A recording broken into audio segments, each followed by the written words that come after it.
তো জয় শ্রীরাম বন্ধুরা, আজকে একটা বিশেষ দিন আর খুব আনন্দের একটা দিন।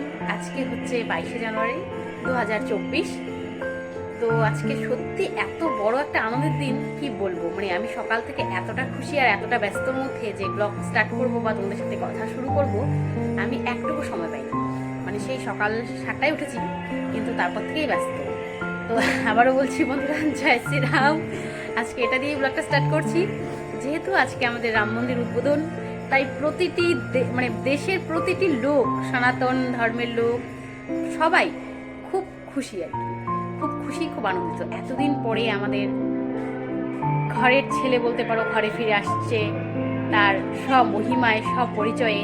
এটা আমাদের কাছে অনেক বড় পাওনা। এর জন্য আমরা অনেক কষ্ট করেছি, অনেক লড়াই করেছি, অনেক লড়াই করে আজকের এই দিনটা আমরা পেয়েছি। সেজন্য সত্যি আমরা মন থেকে ভীষণ ভীষণ খুশি।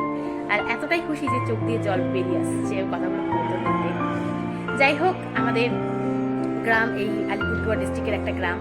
এই গ্রামে আমরা যেরকমভাবে আমাদের মানে যতটুকু সামর্থ্য, আমরা সেইভাবে এই অনুষ্ঠানটা পালন করার চেষ্টা করছি, বা আজকের এই দিনটাকে আরও স্মরণীয়, আরও আনন্দমুখর, আরও জনপ্রিয় মানে সব কিছু মিলেমিশে দিনটাকে আরও আনন্দময় করে তোলার চেষ্টা করছি।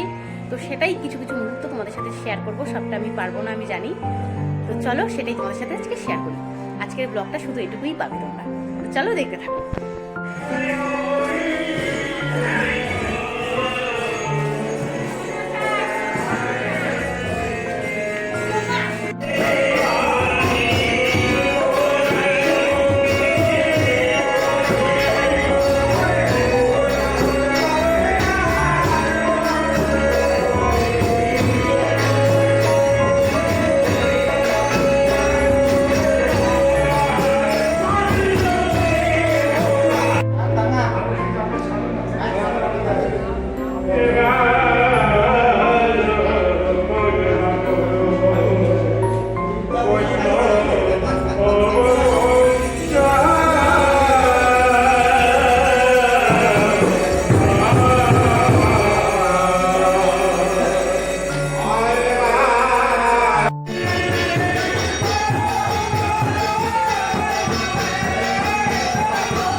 ভগবান শ্রী রামচন্দ্রের অভিষেক হচ্ছে। তিনি তার জন্মস্থানে পুনঃপ্রতিষ্ঠিত হচ্ছে। এতদিন তিনি ছিলেন একটা তাবু বলতে, যাই হোক সর্বজনের সম্মিলিত করে আসে তিনি আবার পুনঃপ্রতিষ্ঠিত হচ্ছেন। আমরা সেই পুজো সংরক্ষণে আমরা উপস্থিত, সেই দিনটা উপলব্ধি করার জন্য সত্যি আছে খুব আমাদের। তাই আমরা সামূহিকভাবে আত্মকল্যাণকারী কর্মে ভগবানের সেনা বন্ধু লীলা কীর্তন শ্রবণ এর মধ্য দিয়ে আমাদের কাছে সময় পরিবেশিত করছি। জানি না কোনভাবে কোন ভাবমূর্তিতে কোন ভাষায় আজকে ভগবানের নাম কীর্তনে সফলতা নিয়ে আসবো কিছু এটুকু জানি। হরি আনন্দ, হরি আনন্দ।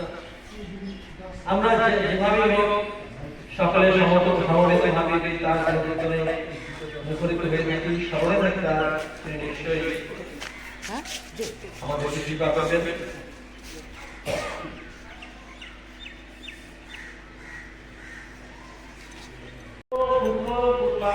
জন্মের কর্মের ফল কিছুই এই অধমের আধারে সঞ্চিত।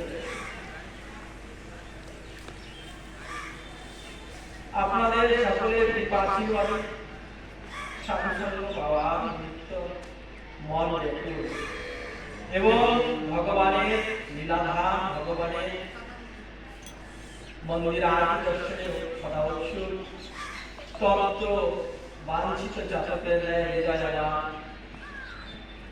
পৃথিবীতে আপনাদের শুধুমাত্র সমৃদ্ধ সন্ত লাভের বাঞ্ছা মাত্র হৃদয়ে রয়েছে। এ আমার পরম সৌভাগ্য, সুদূর মনুষ্য জন্ম লাভ করে এই শরীরের নবনব সবসময়ের জন্য আমার কি হয়, সমস্যাটা উৎপন্ন হয়। সেই সমস্যাকে অতিক্রম করে আমি যখন গোবিন্দ চরণে সমর্পিত হতে পারবো, তবে আমার জীবন সার্থক। আর তা না হলে আমি বারংবার এই জন্ম মরণ রূপী এই দুর্ভোগের বন্ধন করতে হবে। তাহলে ভগবান জিজ্ঞাসা করেছেন, ব্রহ্ম কি, আধ্যাত্ম কি, কর্ম কি, অদ্বৈত কি, এরকম 7টা প্রশ্ন করেছেন। সর্বশেষ প্রশ্ন তিনি যেটা করেছেন সেটা আমরা সবচেয়ে ভালো বুঝতে পারবো, কেননা ব্রহ্ম বুঝতে গেলে পরে ব্রহ্মবিদ হতে হবে। আমার মনে হয় কিছু আধ্যাত্মিক সম্পর্কে আগে থেকে জানা থাকতে হবে। যদিও আমরা সকলেই জানি, সেটাকে একটু সুন্দরভাবে ব্যাখ্যায়িত করলে আরো পরিষ্কার স্পষ্ট হবে। তার জন্য আমার নিজের মনটাকে স্থিরতা প্রয়োজন, বোঝার জন্য মনকে স্থিরতা প্রয়োজন। কিন্তু আমরা একটা জিনিস খুব সহজে বুঝি, সেটা হচ্ছে মৃত্যু। অনন্ত কোটিবার আমি মৃত্যুবরণ করেছি এবং আরো মৃত্যুর পথে এগিয়ে যাচ্ছি। হয়তো খুব সম্মুখীন নিকটে আমার মৃত্যু রয়েছে, তাই না? দেখতে পাচ্ছি আমার থেকে ছোট, আমার থেকে বড় সকলে মৃত্যুবরণ করছে। ছোট আমার থেকে ছোট বাচ্চা পর্যন্ত মৃত্যুবরণ করছে। তাই মৃত্যুটাকে আমরা সকলে খুব ভালো করে বুঝি, ঠিক বলছি কিনা? মৃত্যুটাকে আমরা সকলে ভালো করে বুঝি। মৃত্যু সম্পর্কে একটা প্রশ্ন করেছে যে মৃত্যুর সময় তোমার নাম স্মরণ করলে পরে যে তোমার পদ প্রাপ্তি হবে, এটা গ্যারান্টিটা কি আছে? আমি সবকিছু ছেড়ে দিয়ে তুমি তো বলেছো অন্তকালে যখন স্মারক নিত্যস্য তস্য আহং শ্লোকান নিত্যস্য। তাহলে এই যে তোমার নামটা স্মরণ করলে যে তোমাকে প্রাপ্ত হবে, হ্যাঁ তার কি গ্যারান্টি? তাহলে কি করে বুঝবো আমি? গ্যারান্টি আসলে কথাটা এমন না, কি করে বুঝবো? এটা গ্যারান্টি দেবো নাকি? কি করে বুঝবো? তোমার নাম কারণ তোমাকে পাওয়া যাবে, বারবার করে বলতেছি। সেই সমস্ত প্রশ্নের উত্তরে ভগবান এক একটা উত্তরগুলো দিয়েছেন। অক্ষরম ব্রহ্ম পারম স্বভাব অদ্বৈতম উচ্যতে ভাব ভূত ভাব ভগৎকর বিসর্গ কর্ম সংহিতা। যদি সুযোগ পাই স্বভাব সম্পর্কে আমি পরে একটা আলোচনা করব। স্বভাব চেষ্টা করতে হবে। এই সুখ দুঃখ পাওয়ার জন্য আপনাকে কোনো চেষ্টা করতে হবে না। না না, আমি যদি প্রচন্ড পরিশ্রম করি, আমি যদি এই ক্ষেতের মধ্যে 40 মণ ধান ফলাই, আমি সুখী হব। আপনার কপালের সামনে দুঃখ অপেক্ষা করছে। যেদিন কাঁদবেন তার আগে দিন আঙুল লেগে গেছে, ধান সব তুমি খায়। দুঃখ অপেক্ষা করছে, সুখ নয়। দুঃখ পেলে এমন দুঃখ পেলে একেবারে যৌবন অপেক্ষা করেছিলেন, শুধু পেলেন দুঃখ। যেটা আপনার আছে কর্মে সেটাই হবে। আমি আপনাদের সকলের চরণধূলি মস্তকে নিয়ে, আপনাদের সকলের আশীর্বাদ নিয়ে আমি বৃন্দাবন বসে গেছি সপত্নী পরিবার সহ। বৃন্দাবনে গিয়ে মহানন্দ পেয়েছি। সারা দিন আর তোমাদের সাথে কথা বলতে পারিনি। ওই যে সকালবেলা ভাগবত পাঠ দেখিয়েছি, তারপরে আর কথাই বলা হয়নি। তারপরে মন্দিরে ভোগরাগ হলো, কীর্তন হলো, প্রসাদ সবাই পেলাম। তারপরে এখন সন্ধেবেলা, আর সন্ধেবেলা হতেই আমরা বসে পড়েছি দীপাবলি বানাবো, তাই প্রদীপ নিয়ে। আর দেখো এখানে গ্যালাক্সিও আমার সাথে বসে বসে প্রদীপে তেল ভরছে। তো প্যাকেট থেকে তেল ভরতে যাচ্ছিলাম, দেখছিলাম তেলটা আর কি বাইরে বেশি পড়ছে, তাই একটা গ্লাসে করে দিলাম ওকে। ও আমার সাথে সমানভাবে আনন্দে কাজ করার জন্য ব্যস্ত হয়েছে, আমি করব। আর এত পরিমাণে ঠান্ডা যে নিচে বসে করতে পারছিলাম না, তাই একটা চাদর পেতে নিয়েছি। তো এই সমস্ত প্রদীপগুলো কালার ও আর ওর দাদাভাই দুজনে মিলে 2-3 দিন ভরা করেছে জানো। তো প্রদীপগুলো দেখতেও এত সুন্দর লাগছে, দেওয়ালি মানাবের জন্যই সব করেছে। আর দেখো বেশ সুন্দর লাগছে দেখতে এই প্রদীপগুলো। তো এখন এগুলোকে তেল ভরে আমি জ্বালিয়ে দেবো, ওই সাজিয়ে দেবে। আর কথার মাঝে মাঝেই বলে রাখছে, জয় শ্রীরাম, রাম রাম। এত পরিমাণে প্রতিটি বাচ্চাও যে ওদের স্কুলে এত আনন্দিত। ওদের স্কুলের এখন একটাই ভাষা হয়ে গেছে, কেউ কারোর সাথে দেখা হলেই রাম রাম রাম রাম বলা, জানো। তো দেখো সমস্ত প্রদীপগুলো সুন্দর করে এখন তেল দেওয়া হয়ে গেছে, এগুলোকে জ্বালানোর পালা।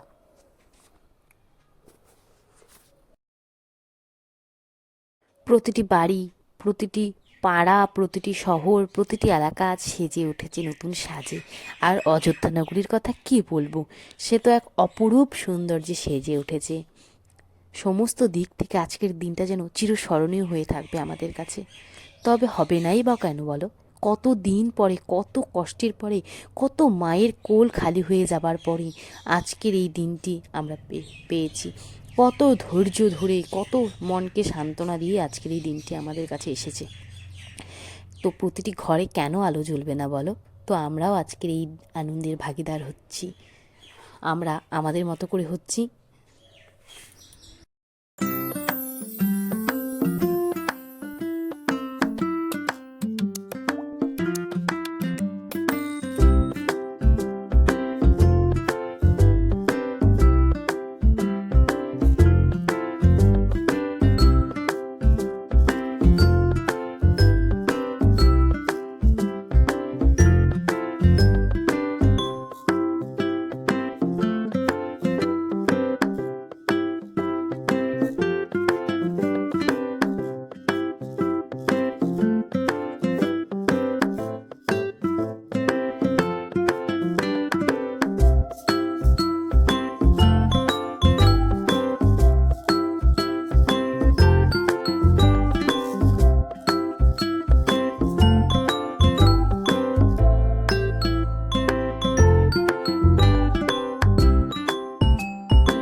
কিছু বলবেন?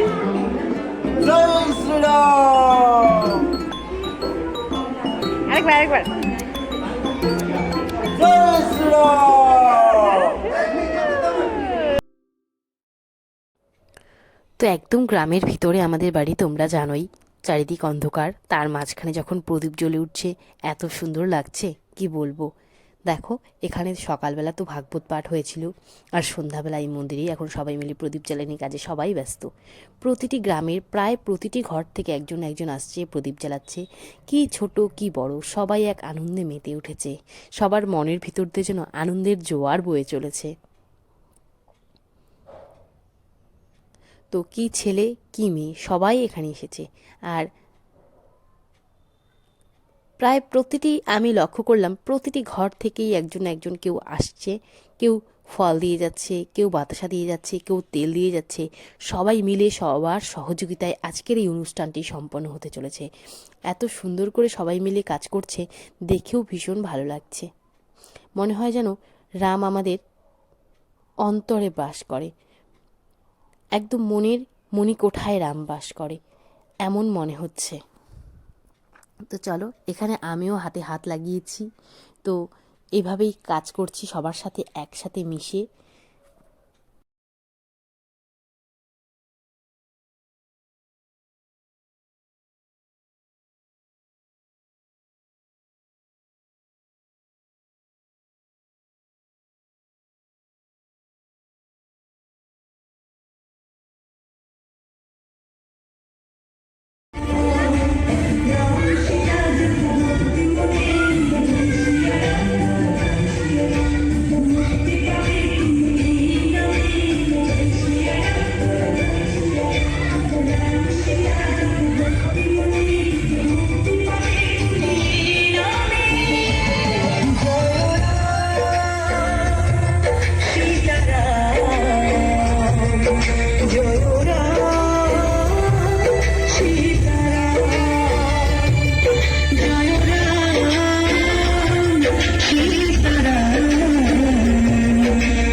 শ্রীরাম যখন বনবাস ছিলেন 14 বছরের জন্য, তারপর তিনি যখন ঘরে ফিরেছিলেন, তখন অযোধ্যা নগরীর সবাই তাকে প্রদীপ জ্বালিয়ে দেওয়ালি দীপাবলি মানিয়ে তাকে ঘরে বরণ করেছিলেন। প্রতিটি মানুষ অধৈর্য হয়ে তার জন্য অপেক্ষা করেছিলেন। তো ঠিক তাই আমরাও আজকে এত বছর পরে, কত বছর বলো তো, অনেক অনেক বছর পরে, তো এত বছর পরে অপেক্ষা করে আজ যখন আবার রাম ঘরে ফিরেছে, তাই প্রতিটি মা, প্রতিটি মানুষ, প্রতিটি সনাতন ধর্মের লোক আজকে প্রদীপ জ্বালিয়ে দীপাবলি, মহা দীপাবলি মানিয়ে আজকে তাকে আমরা ঘরে বরণ করতে চলেছি। তো এই আনন্দের ভাগিদার আমি তোমাদের সাথেও একটু হলেও ভাগ করে নিলাম এই আনন্দ।